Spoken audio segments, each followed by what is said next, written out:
मैं पीसी यादव आप सभी साथियों का पुनः अभिनंदन करता हूं। आज मॉडल पेपर सीरीज के तहत अगली श्रृंखला में बौद्ध काल लेके फिर आया हूं। इसके पहले बौद्ध काल से संबंधित आपके साथ एक वीडियो हमने साझा किया है। पहले आप उस वीडियो को देखिए, उसके बाद इस वीडियो को देखेंगे तो बौद्ध काल से संबंधित जितने प्रश्न परीक्षाओं में पूछे जाते हैं उन सभी प्रश्नों का निराकरण आपको हो जाएगा। तो आज शुरुआत करते हैं प्रश्न नंबर 1 से। प्रश्न नंबर 1 क्या है? त्रिपिटक क्या है? त्रिपिटक क्या है? विकल्प नंबर 1 गांधी जी के 3 मंदिर। आप विकल्प को देखकर हंसिएगा नहीं, अपनी हंसी को रोकिए, क्योंकि लोक सेवा आयोग ने ऐसे ही पेपर पूछा था। विकल्प नंबर बी ब्रह्मा विष्णु महेश। विकल्प नंबर सी महावीर के 3 नगीने। विकल्प नंबर डी बुद्ध के उपदेशों का संग्रह। इन चारों विकल्पों को आप देखेंगे तो सशरीर तौर पर सीधे ही आपके दिमाग में ये विचार आएगा कि विकल्प नंबर डी ही इस प्रश्न का सही विकल्प, सही आंसर है। तो इसका हम विकल्प देते हैं तो जो विकल्प नंबर डी है ये इसका राइट आंसर है। त्रिपिटक के तहत बुद्ध के उपदेशों का संग्रह है। आपको ये मालूम है कि बौद्ध धर्म से संबंधित 3 पिटक हैं: विनय पिटक, सुत्त पिटक, अभिधम्म पिटक। फिर से सोचें, विनय पिटक, सुत्त पिटक, अभिधम्म पिटक। अब तीनों पिटकों से संबंधित विषय क्या है, इस पर प्रश्न बनता है। अब जो आयोग पेपर बना रहा है उसके तहत सीधे क्वेश्चन नहीं करता है, आपको घुमा घुमा के क्वेश्चन करता है। तो अब प्रश्न ये आता है कि विनय पिटक का विषय क्या है, सुत्त पिटक का विषय क्या है। अब आपको उसका विषय भी पढ़ना है। तो विनय पिटक का विषय क्या है? विनय पिटक का विषय है जो बौद्ध धर्म से संबंधित नियम है, जो उनके कायदे कानून बनाए गए, जो आचार व्यवहार बनाया गया है, उसके तहत जो संकलन किया गया है वो संकलन विनय पिटक में किया गया है। विनय पिटक के बाद नंबर आता है सुत्त पिटक का। तो सुत्त पिटक में महात्मा बुद्ध के उपदेशों का संकलन है। महात्मा बुद्ध ने जो उपदेश दिया जगह जगह जाके, उन उपदेशों का संकलन जो किया गया है वो सुत्त पिटक में किया गया है। तीसरा आता है अभिधम्म पिटक। अभिधम्म पिटक में जो बौद्ध दर्शन है, जो बौद्ध दर्शन है उससे संबंधित जो सामग्री है, बौद्ध दर्शन से संबंधित जो सामग्री है, जो उस सामग्री को किसी में डाला गया है, अभिधम्म पिटक में। तो इस प्रकार जो दर्शन से संबंधित पिटक है वो अभिधम्म पिटक है। बौद्ध धर्म के जो नियम हैं, कायदे हैं, आचार व्यवहार है, उनसे संबंधित पिटक है विनय पिटक। और बुद्ध के उपदेशों का संकलन है सुत्त पिटक। अब ये प्रश्न क्लियर हो गया। अब यहाँ प्रश्न नंबर 2 देखते हैं। बौद्ध धर्म में त्रिरत्न का क्या अभिप्राय है? ये त्रिरत्न क्या है? ध्यान दें कि त्रिपिटक और त्रिरत्न में फर्क है। तो इस प्रश्न का आंसर क्या होगा? विकल्प नंबर ए त्रिपिटक, विकल्प नंबर बी बुद्ध धम्म संघ, विकल्प नंबर सी शील समाज संघ, विकल्प नंबर डी सत्य अहिंसा करुणा। इसमें त्रिपिटक तो नहीं है क्योंकि त्रिपिटक बुद्ध के उपदेशों का संग्रह है। तो त्रिरत्न है क्या? बुद्ध धम्म संघ है, या शील समाज संघ है, या सत्य अहिंसा करुणा है। इन विकल्पों में से जो राइट आंसर है, जो राइट विकल्प है वो विकल्प नंबर बी है। विकल्प नंबर बी, बुद्ध धम्म संघ, ये तीनों क्या है? त्रिरत्न है।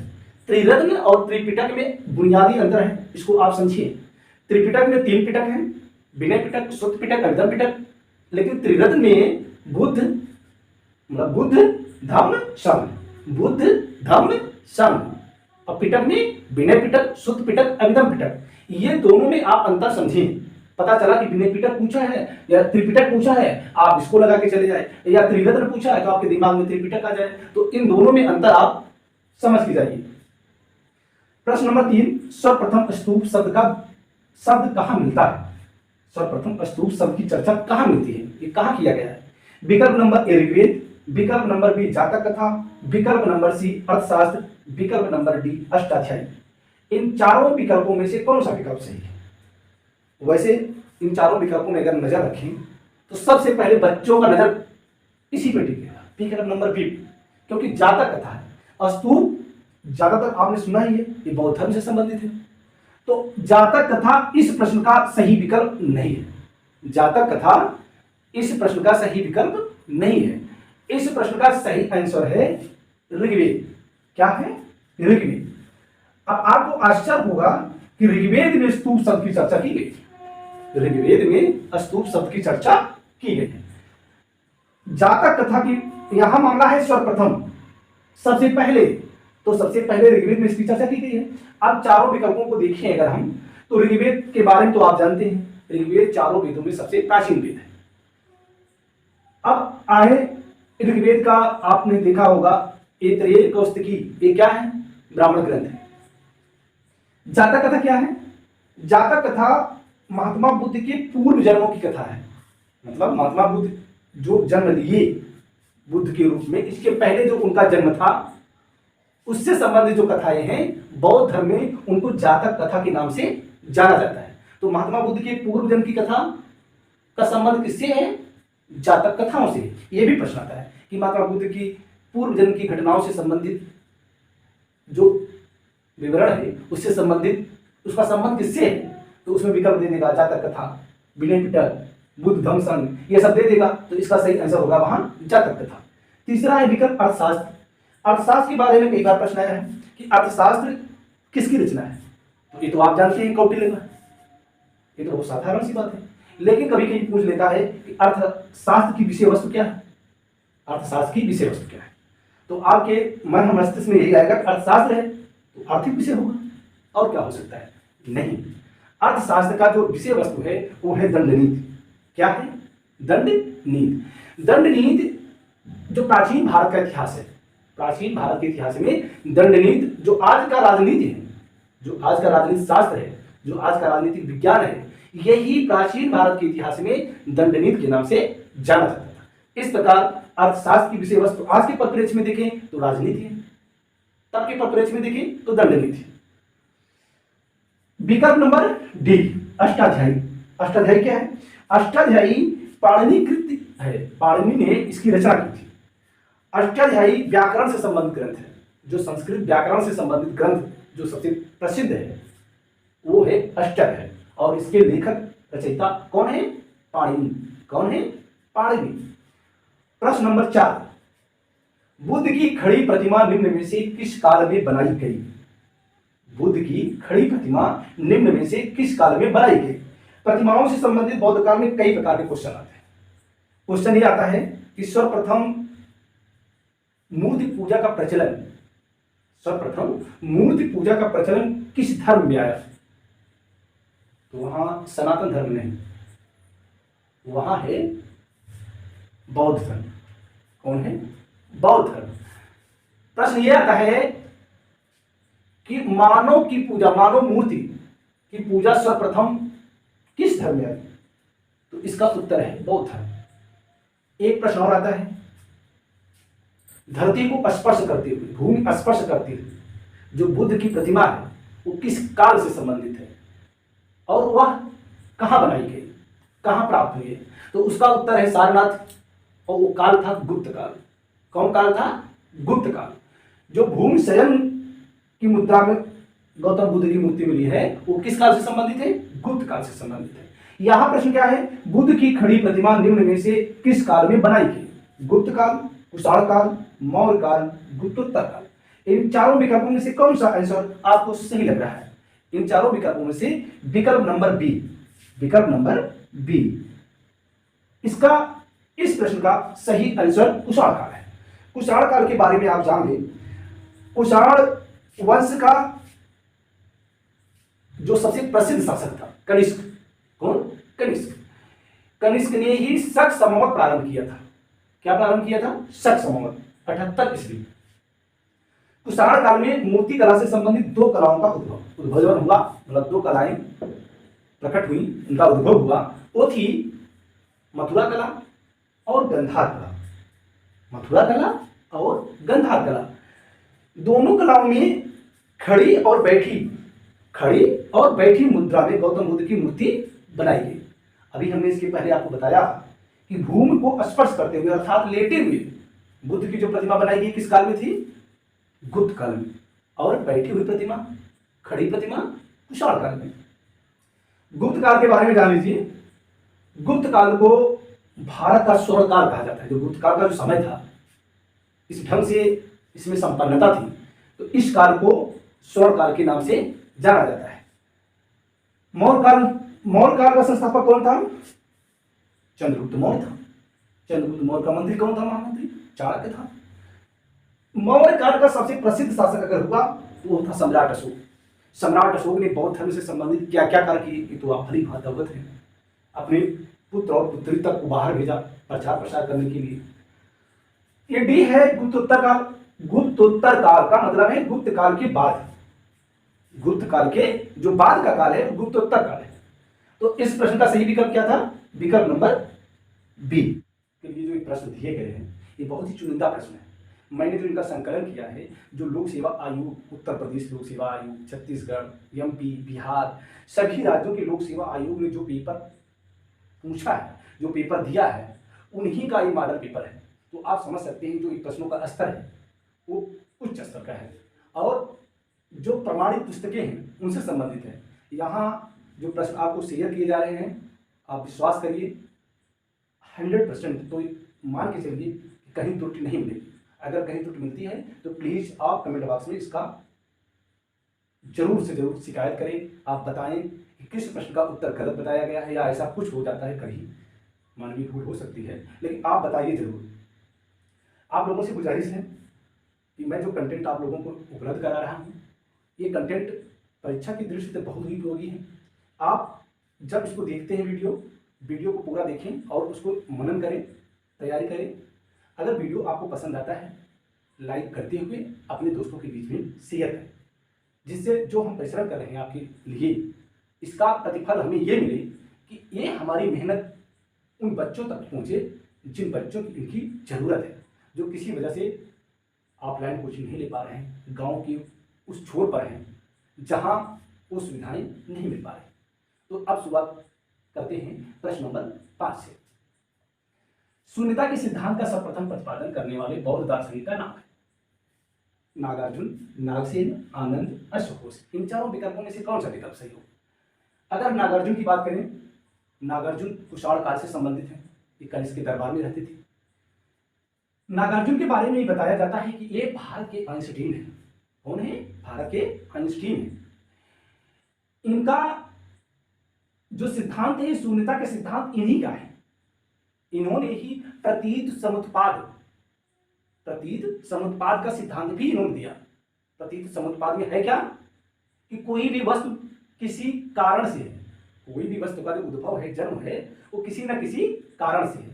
कारण के आधार पे ही वस्तु है, तो वो प्रतिपाद है, उससे संबंधित भी उनका संबंध है। तो इस प्रश्न का सही विकल्प क्या है? विकल्प नंबर ई। नागसेन के बारे में जान लीजिए। नागसेन के बारे में अगर आप जानते हो, हिंद यूनानी शासक था मिलिंद। कौन था? मिलिंद। मिलिंद से नागसेन की मुलाकात होती है। नागसेन और मिलिंद दोनों के बीच में वार्तालाप होती है। तो मिलिंद प्रश्न पूछता है, नागसेन उसका उत्तर देता है, या नागसेन प्रश्न पूछता है, मिलिंद उसका उत्तर देता है, दोनों प्रश्न उत्तर करते हैं। तो उससे संबंधित जो ग्रंथ बना, उस ग्रंथ का नाम था मिलिंद पन्हो। क्या नाम था? मिलिंद पन्हो। तो उसके रचयिता कौन थे? नागसेन। नागसेन के साथ साथ रहने का असर यह हुआ कि मिलिंद बौद्ध धर्म का अनुयायी हो गया। मिलिंद बौद्ध धर्म का अनुयायी हो गया। आनंद के बारे में जानिए। आनंद महात्मा बुद्ध का चचेरा भाई था। ये गौतम बुद्ध के घनिष्ठतम जो सबसे नजदीक शिष्य थे उनमें से एक था। वो जो आंतरिक भाग था संघ से संबंधित, पूरा नियंत्रण करता था। कौन? आनंद। डी विकल्प है अश्वघोष। अश्वघोष के बारे में अगर आप जाने, आपको पहले मैं बता चुका हूं कि जो बौद्ध धर्म से संबंधित 4 संगीतियां हुई हैं, उनमें से जो चौथी संगीत थी, चौथी संगीत की अध्यक्षता कौन की था? वसुमित्र ने किया था। और उपाध्यक्ष कौन था? अश्वघोष। चौथी बौद्ध संगीत का जो उपाध्यक्ष था वो था अश्वघोष। अश्वघोष की कुछ किताबें हैं और उन किताबों के अगर नाम अगर आपको मालूम है, सौंदरानंद, सारिपुत्र प्रकरण और बुद्ध चरित्र, ये 3 किताबें हैं। अश्वघोष ने इनकी रचना की है। क्वेश्चन नंबर 6 देखते हैं। नालंदा विश्वविद्यालय के संस्थापक कौन थे? नालंदा विश्वविद्यालय के संस्थापक कौन थे? चंद्रगुप्त प्रथम थे, कुमारगुप्त थे, या धर्मपाल थे, या समुद्रगुप्त थे? इन चारों में से कौन सा विकल्प सही है? नालंदा बहुत ही प्रसिद्ध विश्वविद्यालय था उस समय, जब पूरे विश्व में इसके जैसा कोई शिक्षण संस्थान था ही नहीं। तब हमारे भारत में नालंदा जैसे विश्वविद्यालय था। हालांकि आज के समय में भी बिहार सरकार ने नालंदा विश्वविद्यालय बनाया है उसी की याद में, और उससे संबंधित वहाँ कार्य चल भी रहा है। तो नालंदा विश्वविद्यालय के संस्थापक चंद्रगुप्त प्रथम थे, या कुमारगुप्त थे, या धर्मपाल थे, या समुद्रगुप्त थे? इस प्रश्न का सही उत्तर क्या होगा? इस चंद्रगुप्त प्रथम के बारे में अगर समझिए तो चंद्रगुप्त प्रथम गुप्त वंश का प्रथम शासक था जिसने महाराजा धीराज की उपाधि धारण की। गुप्त वंश का वह कौन सा प्रथम शासक था जिसने महाराजा धीराज की उपाधि धारण की थी? वह था चंद्रगुप्त प्रथम। कुमारगुप्त को महेंद्रादित्य के नाम से भी जाना जाता है, इसने उपाधि धारण की थी महेंद्रादित्य। इसी ने नालंदा विश्वविद्यालय की स्थापना की। नालंदा विश्वविद्यालय की स्थापना करने वाला कौन था? कुमारगुप्त। इस प्रकार विकल्प नंबर बी इसका राइट आंसर है। तीसरा विकल्प देखिए धर्मपाल। धर्मपाल गोपाल में जिस पाल वंश की नींव डाली थी, पाल वंश की नींव डालने वाला कौन था? गोपाल। गोपाल ने पाल वंश की नींव डाली, लेकिन पाल वंश का जो सबसे प्रतापी शासक हुआ, जो सबसे प्रसिद्ध शासक हुआ, वो था धर्मपाल। और धर्मपाल ही ने एक विश्वविद्यालय की स्थापना की थी और उस विश्वविद्यालय का नाम क्या था? उस विश्वविद्यालय का नाम था विक्रमशिला। उस विश्वविद्यालय का नाम था विक्रमशिला। विक्रमशिला विश्वविद्यालय की स्थापना करने वाला धर्मपाल था। कुमारगुप्त नालंदा को स्थापित करने वाला शासक था। समुद्रगुप्त के बारे में अगर आप जाने तो इनको कहा गया है भारत का नेपोलियन। भारत का नेपोलियन कहा गया है। भारत का नेपोलियन इनको कहा गया है। और भारत का नेपोलियन कहने वाला वह कौन सा इतिहासकार था, उसका नाम आप कमेंट बॉक्स में दीजिएगा। जरूर इस प्रश्न का हमें इंतजार रहेगा। प्रश्न नंबर 7, बुद्ध के पंचशील सिद्धांत का वर्णन किस उपनिषद में मिलता है? बुद्ध ने पंचशील सिद्धांत का प्रतिपादन किया। अगर आपको याद हो, भारत का एक पड़ोसी देश है, उसके साथ भारत ने पंचशील का सिद्धांत आपस में जो संधि किया है, पंचशील सिद्धांत पर किया है, वो पड़ोसी देश कौन सा है? इस पर भी आप नजर रखिएगा, वह पड़ोसी देश कौन सा है। बुद्ध के पंचशील सिद्धांत का वर्णन किस उपनिषद में मिलता है? विकल्प नंबर ए कठोपनिषद, विकल्प नंबर बी छांदोग्य उपनिषद, विकल्प नंबर सी मुंडकोपनिषद, विकल्प नंबर डी बृहदारण्यक उपनिषद। इन चारों विकल्पों में से कौन सा विकल्प सही है? अगर हम कठोपनिषद की बात करें तो कठोपनिषद में यम और नचिकेता का संवाद है। इससे संबंधित प्रश्न यह आता है कि यम और नचिकेता का संवाद किस उपनिषद में मिलता है? तो इस प्रश्न का सही उत्तर क्या होगा? कठोपनिषद। कठोपनिषद में यम और नचिकेता का संवाद है। यम यानी यमराज, नचिकेता एक बालक है। बालक से जो भी प्रश्न पूछता है यमराज उसका जवाब देते हैं। यम और नचिकेता का संवाद किससे संबंध है? कठोपनिषद से। छांदोग्य उपनिषद, छांदोग्य उपनिषद में ही बुद्ध के पंचशील सिद्धांत का वर्णन है। बुद्ध के पंचशील सिद्धांत का वर्णन कहाँ है? छांदोग्य उपनिषद में। इस प्रकार इस प्रश्न का सही विकल्प है बी। बी इस प्रश्न का सही उत्तर है। विकल्प नंबर सी मुंडकोपनिषद देखें। मुंडकोपनिषद में जो भारत का राष्ट्रीय आदर्श वाक्य है सत्यमेव जयते, सत्यमेव जयते। सत्यमेव जयते कहां से लिया गया, ये भी प्रश्न आता है। तो इसका उत्तर है मुंडकोपनिषद। मुंडकोपनिषद से सत्यमेव जयते शब्द लिया गया है। विकल्प नंबर डी बृहदारण्यक उपनिषद, इसमें क्या है? बृहदारण्यक उपनिषद में सर्वप्रथम अश्वमेध की चर्चा की गई है। किसकी चर्चा की गई है? अश्वमेध। अश्वमेध क्या था? अश्वमेध यज्ञ, जिसमें एक घोड़ा छोड़ा जाता था, वो चारों तरफ परिक्रमा करता था। जिस इलाके से गुजर जाता था वो इलाका उस राजा का हो जाता था। अगर कोई घोड़ा पकड़ता था तो युद्ध होता था। अंत में उस घोड़े की बलि दी जाती थी। जब घोड़ा लौट के आता था तो उसकी क्या दी जाती थी? बलि। तो उसी यज्ञ को क्या कहा जाता था? अश्वमेध यज्ञ। और अश्वमेध यज्ञ का वर्णन सर्वप्रथम कहां मिलता है? बृहदारण्यक उपनिषद में। किस उपनिषद में? बृहदारण्यक उपनिषद में। प्रश्न नंबर 8, वह स्तूप स्थल जिसका संबंध महात्मा बुद्ध के जीवन की किसी घटना से नहीं रहा। स्तूप क्या है? अभी हमने बताया सर्वप्रथम स्तूप की चर्चा कहां की गई? ऋग्वेद में। स्तूप था क्या? महात्मा बुद्ध की जब मृत्यु हुई, जब वहां पर निर्माण हुआ, तो उनके अवशेषों को कई राजाओं ने आपस में बांट दिया। आप मालूम हो कुशीनारा की मल, पेपरमिल की मोरी, अजातशत्रु था उस समय, कई गणराज्य थे उस समय जिन्होंने उनके अवशेषों को बांटा और उन्हीं अवशेषों के ऊपर क्या बनवाया? स्तूप बनवाया। क्या बनवाया? स्तूप बनवाया। प्रश्न ये भी आता है कि स्तूप और बिहार में क्या अंतर है?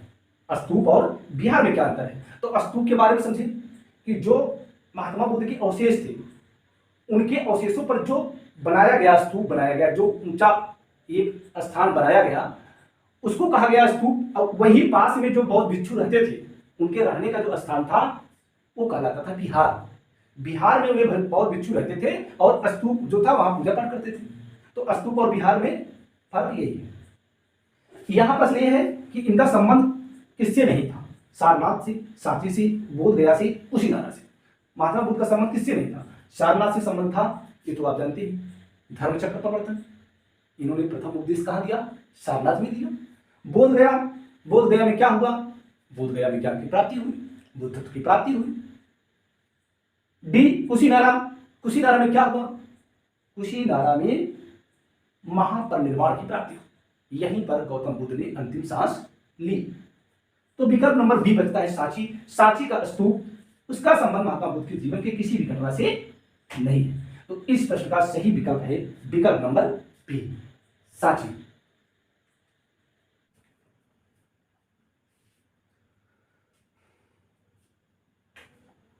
अब देखते हैं प्रश्न नंबर 9। प्रश्न नंबर 9 में यह पूछा है कि सप्तपर्णी गुफा स्थित है। सप्तपर्णी गुफा स्थित है, अर्थात सप्तपर्णी गुफा कहाँ स्थित है? विकल्प नंबर ए सांची, विकल्प नंबर बी नालंदा, विकल्प नंबर सी राजगृह और विकल्प नंबर डी पावापुरी। इन चारों विकल्पों में से कौन सा विकल्प सही है? तो सर्वप्रथम ये जाने कि सप्तपर्णी गुफा का संबंध किससे है। सप्तपर्णी गुफा के बारे में अगर आप जाने, जो प्रथम बौद्ध संगीत हुई थी वह सप्तपर्णी गुफा में हुई थी। प्रथम बौद्ध संगीत जो हुई थी वो किस गुफा में हुई थी? सप्तपर्णी गुफा में हुई थी। तो अब आपके दिमाग में ये बात भी आ रही होगी कि सप्तपर्णी गुफा कहाँ थी, अर्थात प्रथम बौद्ध संगीत कहाँ हुई थी? वह हुई थी राजगृह में। कहाँ हुई थी? राजगृह में। तो इस प्रकार इस प्रश्न का सही उत्तर है विकल्प नंबर सी, विकल्प नंबर सी, राजगृह। राजगृह के अलावा हम सांची को अगर जाने तो सांची के बारे में प्रसिद्ध है सांची का स्तूप, जिसको सम्राट अशोक ने बनवाया था। सांची वर्तमान समय में मध्य प्रदेश के रायसेन जिला में बेतवा नदी के तट पर स्थित है। नालंदा, नालंदा के बारे में विश्वविख्यात है नालंदा कि यहाँ पर नालंदा विश्वविद्यालय, जिसकी स्थापना गुप्त वंश के शासक कुमार गुप्त ने की थी। नालंदा कहाँ है? नालंदा बिहार में है। आप विकल्प नंबर डी पे जाएं, पावापुरी, तो पावापुरी का संबंध महावीर स्वामी से है। महावीर स्वामी ने जब मोक्ष की प्राप्ति की, निर्वाण की प्राप्ति की 72 वर्ष की आयु में, तब वह स्थान कौन था? पावापुरी। आपको यह भी मालूम होना चाहिए कि 72 वर्ष की आयु में महावीर स्वामी ने निर्वाण प्राप्त किया और गौतम बुद्ध ने 80 वर्ष की आयु में निर्वाण प्राप्त किया। अगले प्रश्न पर आते ही प्रश्न नंबर 10, आलार कालाम कौन थी? ये आलार कलाम कौन थी? विकल्प नंबर ए बुद्ध के एक शिष्य थे, विकल्प नंबर बी एक प्रतिष्ठित बौद्ध भिक्षु थे, विकल्प नंबर सी बुद्धकालीन एक शासक थे, या विकल्प नंबर डी बुद्ध के एक गुरु थे। इन चारों विकल्पों में से कौन सा विकल्प सही है? अगर आप गौतम बुद्ध का जीवन परिचय समझें, जीवन परिचय जाने, तो जब उन्होंने गृह त्याग किया, गौतम बुद्ध ने जब गृह त्याग किया, गृह त्याग की घटना क्या कहलाती है? महाभिनिष्क्रमण। क्या कहलाती है? महाभिनिष्क्रमण। जब गौतम बुद्ध ने गृह त्याग किया, तब वो जब घर से निकले तो वैशाली के पास आलार कालाम, जो सांख्य दर्शन से संबंधित गुरु थे, सांख्य दर्शन से संबंधित विज्ञाता थे, इनकी भेंट गौतम बुद्ध से होती है। तो जो महात्मा बुद्ध से संबंधित जो बौद्ध ग्रंथ हैं, उन ग्रंथों में आलार कालाम को बुद्ध का एक गुरु के रूप में बताया गया है। बुद्ध के ये क्या थे? गुरु थे। तो इस प्रकार इस प्रश्न का सही विकल्प है विकल्प नंबर डी। विकल्प नंबर डी इस प्रश्न का सही उत्तर है। अब अगर देखें प्रश्न नंबर 11, चार आर्य सत्य का संबंध किससे है? चार आर्य सत्य का संबंध किससे है? जैन धर्म से है कि वैदिक धर्म से है कि बौद्ध धर्म से है कि इस्लाम धर्म से है? पहले अगर हम चार आर्य सत्य के बारे में जानें कि चार आर्य सत्य है क्या। चार आर्य सत्य ये है कि इसमें ये बताया गया है कि इस सृष्टि में, इस संसार में हर इंसान दुखी है। क्या है? दुखी है। तो इसमें आर्य सत्य क्या है? चार। दुख है तो दुख का कारण है। पहला क्या है? दुख है। दूसरा क्या है? दुख का कारण है। तीसरा है दुख निरोध है, अर्थात दुख का उपचार किया जा सकता है। दुख का उपचार किया जा सकता है। चौथा क्या है? दुख निरोध गामिनी प्रतिपदा। चौथा है दुख निरोध गामिनी प्रतिपदा। जो चौथा विकल्प है, इसमें यह बताया गया है कि जो दुख है उसका इलाज भी है और उसका इलाज का साधन भी है, अर्थात दुख को दूर किया जा सकता है, उसके लिए साधन भी बताया गया है। तो सबसे पहले हमें जाने कि ये किस धर्म से संबंधित है। विकल्प नंबर ए जैन धर्म, विकल्प नंबर बी वैदिक धर्म, विकल्प नंबर सी बौद्ध धर्म, विकल्प नंबर बी इस्लाम धर्म। जैन धर्म के बारे में अगर आप जानें तो जैन धर्म के जो प्रथम तीर्थंकर थे ऋषभदेव। कौन थे? ऋषभदेव। ऋषभदेव की चर्चा ऋग्वेद में मिलती है। एक प्रश्न आता है कि जैन धर्म का वह कौन सा तीर्थंकर था जिसका वर्णन ऋग्वेद में है, तो उसका उत्तर होगा ऋषभदेव। ऋषभदेव का वर्णन ऋग्वेद में है। तो जो इसके 24वें तीर्थंकर थे, जैन धर्म के जो 24वें तीर्थंकर थे, महावीर स्वामी। महावीर स्वामी के बाद जैन धर्म का और प्रचार प्रसार हुआ। पहले जैन धर्म का इतना प्रचार प्रसार नहीं था। महावीर स्वामी 24वें तीर्थंकर के रूप में जब हुए तो इन्होंने जैन धर्म का बड़े पैमाने पर प्रचार प्रसार किया। बी क्या है? वैदिक धर्म। वैदिक धर्म का मतलब यह है कि जो सनातन धर्म है, जो हम लोगों का सनातन धर्म है, यही वैदिक धर्म है। वैदिक धर्म का नाम इसलिए पड़ा क्योंकि सनातन धर्म में ही वेदों की रचना की गई, तो वेदों की रचना के कारण इसको वैदिक धर्म से तादाद स्थापित कर दिया गया। विकल्प नंबर सी बौद्ध धर्म। बौद्ध धर्म में ही 4 आर्य सत्य का वर्णन है। गौतम बुद्ध ने बताया कि 4 आर्य सत्य यही है, जैसा कि मैंने इसके पहले आपको बताया कि कौन कौन है। तो इसका संबंध किससे है? विकल्प नंबर सी से। विकल्प नंबर सी इस प्रश्न का सही उत्तर है। अगर विकल्प नंबर डी देखें तो इस्लाम धर्म है। इस्लाम धर्म का इससे कोई संबंध नहीं है। अगर हम बौद्ध धर्म संबंध में देखें तो जो इन्होंने 4 आर्य सत्य बताया है, 4 आर्य सत्य में जो दुख दूर करने का साधन बताया है वो बताया है अष्टांगिक मार्ग। क्या बताया है? अष्टांगिक मार्ग। अष्टांगिक मार्ग में 8 प्रकार के मार्ग हैं। 8 प्रकार के कौन कौन से मार्ग हैं? सम्यक दृष्टि, सम्यक संकल्प, सम्यक वाक, सम्यक कर्मांत, सम्यक आजीव, सम्यक व्यायाम, सम्यक स्मृति, सम्यक समाधि। इसको आप रिवीजन कर लें, याद कर लें, कंठस्थ कर लें। सम्यक दृष्टि, सम्यक संकल्प, सम्यक वाक, सम्यक कर्मांत, सम्यक आजीव, सम्यक व्यायाम, सम्यक स्मृति, सम्यक समाधि। ये 8 मार्ग गौतम बुद्ध ने बताए हैं, जिसके माध्यम से हम दुख से दूर हो सकते हैं, अर्थात निर्वाण की प्राप्ति हो सकती है। प्रश्न नंबर 12। प्रश्न नंबर 12 में क्या है? निम्न में से कौन सा शासक बौद्ध धर्म का अनुयायी नहीं था? ध्यान देना है, नहीं था।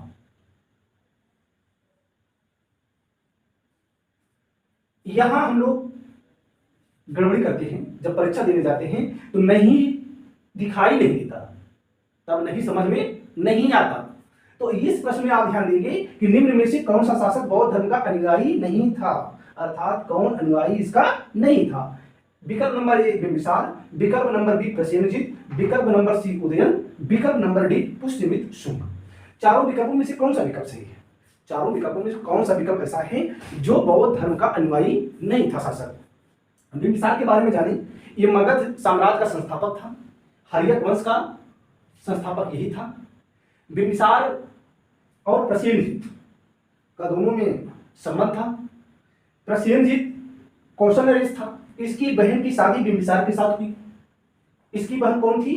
महाकोशला। महाकोशला की शादी बिंबिसार से हुई। बिंबिसार का जो पुत्र था अजातशत्रु, बिंबिसार का पुत्र अजातशत्रु था। अजातशत्रु महाकोशला का बेटा नहीं था, वह बेटा था लिच्छव राजकुमारी चेटक का। भविष्य में अजातशत्रु की शादी प्रसेनजित की बेटी से होती है।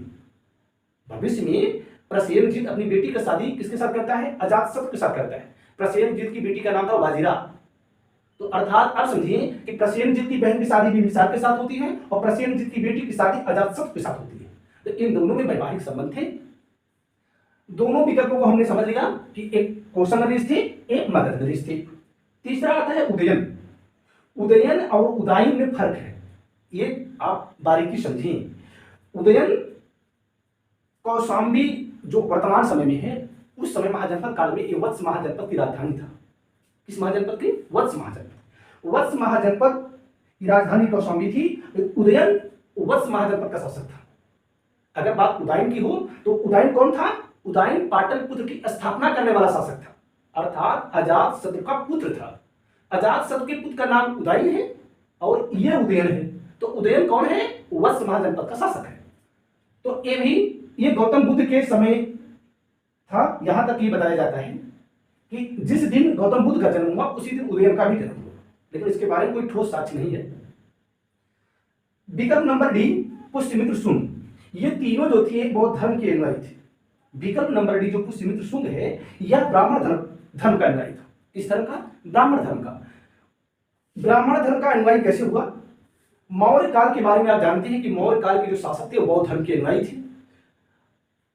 बौद्ध धर्म में जो अहिंसा का मार्ग अपनाया गया, अहिंसा का मार्ग अपनाया गया, इससे धीरे धीरे क्या हुआ, मौर्य काल पतन की ओर जाने लगा। क्योंकि शासक अगर अहिंसक हो जाएगा तो शासन व्यवस्था कैसे चलेगी?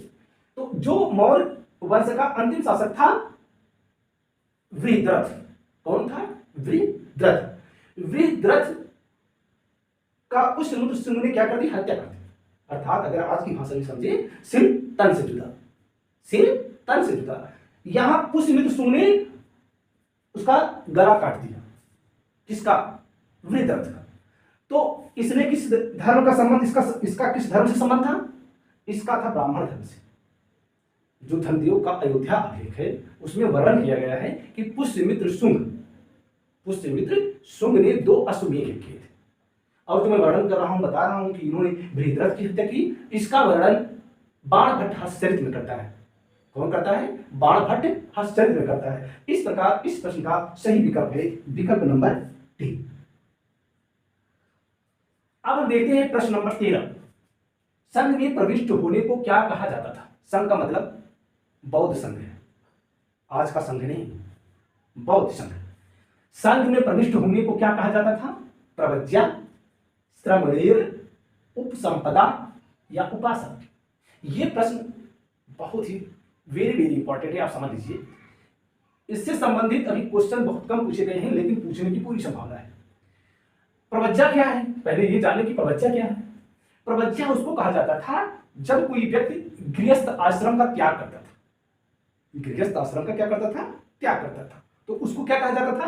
प्रव्रज्या। जब वो प्रव्रज्या के रूप में भाई गृह त्याग किया तो प्रव्रज्या कहलाया। तो जो जिसने त्याग किया उसको क्या कहा गया? श्रमणेर। क्या कहा गया? श्रमणेर। जिसने प्रव्रज्या धारण की, जिसने प्रव्रज्या धारण की उसे क्या कहा गया? श्रमणेर। अब श्रमणेर से उपसंपदा। उपसंपदा क्या है? उपसंपदा ये है कि जब श्रमणेर जो होगा, जब किसी आचार्य से शिक्षा दीक्षा ग्रहण करेगा तो वह उपसंपदा का भागी होगा, अर्थात वह उपसंपदा की श्रेणी में आ जाएगा। और यहां क्या है? संघ में प्रविष्ट होने को क्या कहा जाता था? उसी समय समझो वो उपसंपदा जब उपसंपदा के रूप में हो गया तो वह संघ में प्रविष्ट होने को तैयार है, अर्थात संघ में प्रवेश कर गया। तो इस प्रश्न का सही विकल्प है विकल्प नंबर सी। चौथा विकल्प क्या है इसका? डी। उपासक उसको कहा जाता था जो गृहस्थ आश्रम में रहते हुए बौद्ध धर्म का पालन करे, बौद्ध धर्म के जो सिद्धांत थे, जो व्यवहार थे, उनका पालन करे, तो उसको कहा गया उपासक। क्या कहा गया? उपासक। गौतम बुद्ध ने इतनी छूट दी थी कि अगर आप भिक्षु नहीं बन सकते हैं, जो इसके नियम कायदा थे कुछ कठोर भी थे, तो इसमें कुछ लचीलापन लाते हुए गौतम बुद्ध ने बताया कि गृहस्थ आश्रम में रहते हुए भी आप इसके अनुयायी हो सकते हैं, तो उनको क्या कहा गया? उपासक। प्रश्न नंबर 14, निम्नलिखित में से किस शैलकृत गुफा में 11 सिरों के बोधिसत्व का अंकन मिलता है? ये प्रश्न पूछा गया है लोक सेवा आयोग द्वारा कि वह कौन सी गुफा है? शैलकृत, ध्यान देना, शैलकृत गुफा में 11 सिरों के बोधिसत्व का अंकन मिलता है। अजंता, एलोरा, कनेरी, कार्ले। चारों विकल्पों में से कौन सा विकल्प है? अगर हम अजंता की चर्चा करें, अजंता महाराष्ट्र में है। अजंता कहाँ है? महाराष्ट्र में। अजंता में कुल 29 गुफाएं हैं, जिसमें से 6 लगभग वर्तमान समय में अस्तित्व में है, बाकी अस्तित्व में नहीं है। इसकी स्थापना सातवाहन और वाकाटक वंश के शासकों ने की। ये बौद्ध धर्म की महायान शाखा, कौन? बौद्ध धर्म की महायान शाखा से संबंधित है। एलोरा क्या है? एलोरा का आपने नाम सुना होगा, एलोरा का कैलाश मंदिर, वही एलोरा है। एलोरा में कुल 34 गुफाएं हैं। कितनी गुफाएं हैं? 34 गुफाएं हैं। ये 3 धर्मों से संबंधित हैं, बौद्ध धर्म, हिंदू धर्म, जैन धर्म। बौद्ध धर्म में 1 से 12 तक, गुफा नंबर 1 से 12 तक बौद्ध धर्म से संबंधित है। 13 से 29 तक, 13 से 29 तक हिंदू धर्म से संबंधित है और 30 से 34 तक जैन धर्म से संबंधित है। इसको अगर आप याद करना चाहें तो कुल 34 गुफाएं हैं, जिसमें से पहले 12, लास्ट के 5, अर्थात बौद्ध धर्म का 12 और लास्ट के 5 जैन धर्म के 5, तो 12, 5, 17 और बचा कितना 17। तो हिंदू धर्म के लिए 17 गुफाएं और बौद्ध के लिए 12, जैन के लिए 5। 12, 5, 17, 17, 17, 34। अगर आप ऐसे याद करना चाहें तो याद करें। कन्हेरी, कन्हेरी विकल्प नंबर सी, यहीं पर, ये भी महाराष्ट्र में है, यहीं पर बोधिसत्व के 11 सिरों का अंकन मिलता है। तो इस प्रश्न का सही विकल्प क्या होगा? विकल्प नंबर सी। कार्ले, कार्ले का चैत्य गृह सुना ही हो, यहीं पर कार्ले गुफा है, ये भी महाराष्ट्र में ही स्थित है। प्रश्न नंबर 15, बौद्ध धर्म के विषय में कौन सा कथन सही है? कौन सा कथन सही है? नंबर 1, उसने वर्ण एवं जाति को अस्वीकार नहीं किया। नंबर 2, उसने ब्राह्मण वर्ग की सर्वोच्च सामाजिक कोटि को चुनौती दी। नंबर 3, उसने कुछ एक शिल्पों को निम्न माना। इसका विकल्प क्या है, कूट क्या है? 1, 2 सही है, 2, 3 सही है कि 1, 2, 3 सही है कि उपर्युक्त में से कोई है? इसका सही विकल्प क्या है? पहले आप इसका सेंटेंस देखें, उसने वर्ण एवं जाति को अस्वीकार नहीं किया। इसको आप इस तरह से पढ़ें कि उसने वर्ण एवं जाति को स्वीकार किया, क्योंकि अस्वीकार नहीं किया तो स्वीकार किया, तो वर्ण एवं जाति को स्वीकार किया, बात सही है। गौतम बुद्ध ने, बौद्ध धर्म ने वर्ण एवं जाति व्यवस्था को उन्होंने स्वीकार किया, ऐसा नहीं है कि अस्वीकार कर दिया। उसने ब्राह्मण वर्ग की सर्वोच्च सामाजिक कोटि को चुनौती दी, ये भी सही है, क्योंकि तत्कालीन समाज उस समय ऐसा था कि ब्राह्मण धर्म जो था ब्राह्मणों का बोलबाला था। तरह तरह की समस्याएं आ गई थी धर्म में, बहुत सी कुरीतियां आ गई थी। इसी वजह से बौद्ध धर्म का प्रचार प्रसार बड़े तेजी से हुआ। जो इसमें निम्न वर्ग के लोग थे इसके अनुयायी बनते चले गए, और बौद्ध धर्म में इन सबका कोई विशेष महत्व नहीं था, कोई छुआछूत की भावना थी ये नहीं। तो इसलिए उस समय बौद्ध धर्म, जैन धर्म का प्रचार प्रसार बड़े तेजी के साथ हुआ, और जो राजा वगैरह उस समय थे उन्होंने इसको राजधर्म बना दिया। नंबर 3, उसने कुछ एक शिल्पों को निम्न माना, इन्होंने भी कुछ शिल्प ऐसे थे जिनको निम्न माना। ये तीनों विकल्प, तीनों जो नंबर दिए गए हैं ये तीनों के तीनों राइट हैं, सही हैं, कहीं खंडन नहीं करते। तो इस प्रकार इस प्रश्न का सही जवाब है विकल्प नंबर सी। विकल्प नंबर सी 15 का राइट आंसर है। इस प्रकार आज हम बौद्ध धर्म से संबंधित जो मॉडल पेपर था यहीं पर समापन करते हैं इसका।